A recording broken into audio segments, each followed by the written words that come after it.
So this is going to be a kind of a difficult subject to talk about, but I think it needs to be said, if not to help other people, to at least help myself. May 9th, 2020 is the day that I talk about quite often as the day that bike riding saved my life. That is the day that I decided I needed to make a change after my doctor told me I was a type 2 diabetic. I was seriously overweight, my health was out of control, and I needed to get myself back in check. And it's been a hard journey, not gonna lie, and I just wanna talk about it for a little bit. If you haven't already, please consider subscribing. And if you like this video, make sure you hit that thumbs up button so this video can get out in front of more people. So let's get into it.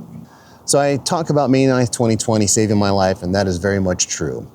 I was hovering around 380 pounds. I was diagnosed as a type 2 diabetic. I had just gotten fired from my job that I went to every single day for 8 years, and my son was just getting over his second battle with stage 4 Hodgkin's lymphoma. To say that I was in a dark place is an understatement. Luckily, I had enough money saved up and also from a severance from the company that let me go that I was able to go purchase a mountain bike.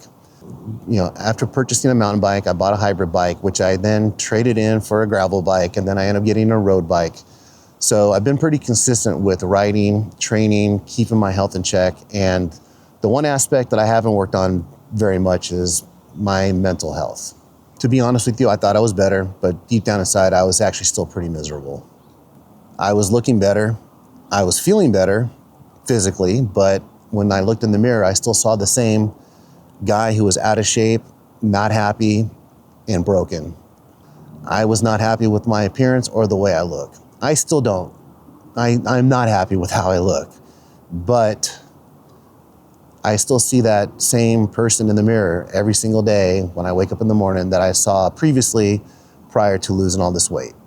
Though I have lost 120 pounds since I started my cycling journey, I don't like the way I look when I look at myself in the mirror, despite what other people tell me, who tell me that I look really good.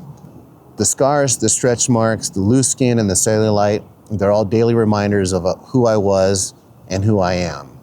I have taken other measures to change my appearance. I started dressing a lot better because I had to actually get a whole new wardrobe because I lost so much weight, none of my other clothes would fit any longer.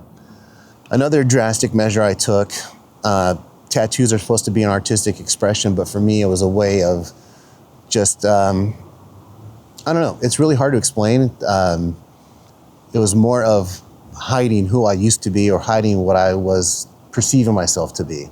Bike riding has pushed me out of my comfort zone in many ways. It's taught me the new definition of pain and discomfort in ways I've never imagined before.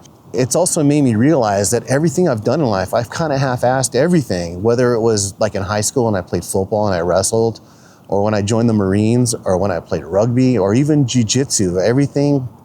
If I can go back and do it all again, I know I can do better because now I know what my thresholds are and where my pain levels are and where my comfort zone ends and begins. So with that being said, yeah, looking back, I'm kind of embarrassed by the stuff I should have accomplished but didn't. Friends and family perceive me to be a pretty tough guy. I have a rough exterior, but only if they knew the daily struggles I put up with that go on inside my head. I think they wouldn't think of me as being such a tough guy after all.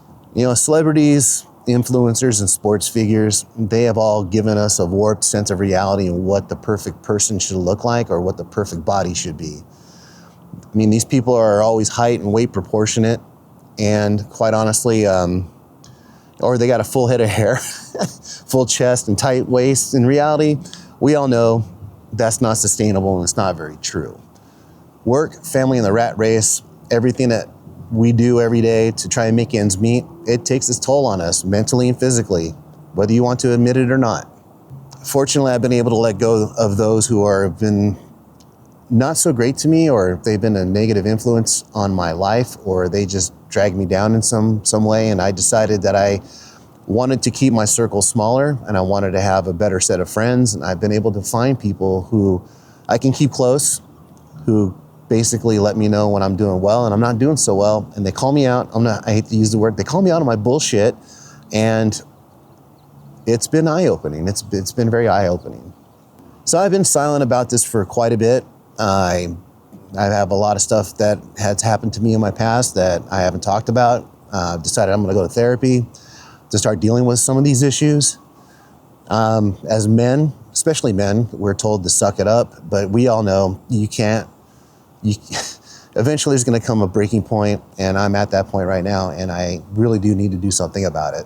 I am learning to become more accepting of myself, and I'm also learning to be more compassionate towards others. Not to be too quick to judge people for how they look, how they act, or how they talk. That's always been a problem of mine, even though I never really said it out loud. I know everybody takes a look at someone and they come to some sort of judgment about how that person's going to be. But I am trying to get away from that because it's not a good thing. So yeah, the struggle is real, whether it's the day-to-day grind, or for me personally, I just feel like I've let a lot of people down.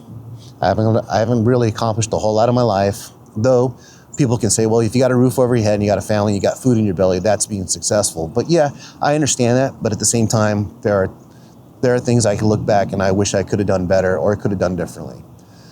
You know, everybody out there struggles, and it's not shameful to want to get help. So if you're out there struggling, make sure you have friends or family or someone you can confide in to, you know, help you through your best times and some of your worst times. So that's exactly what I'm going to start doing. I decided I was going to go ahead and just swallow my pride and get some help. So again, it's just another short video. Just wanted to get some stuff off my chest. Just wanted to say thanks for continuing to watch.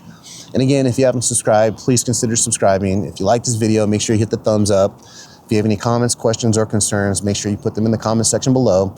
And again, I hope you have yourself a wonderful day. Thank you for watching, and I will talk to you soon.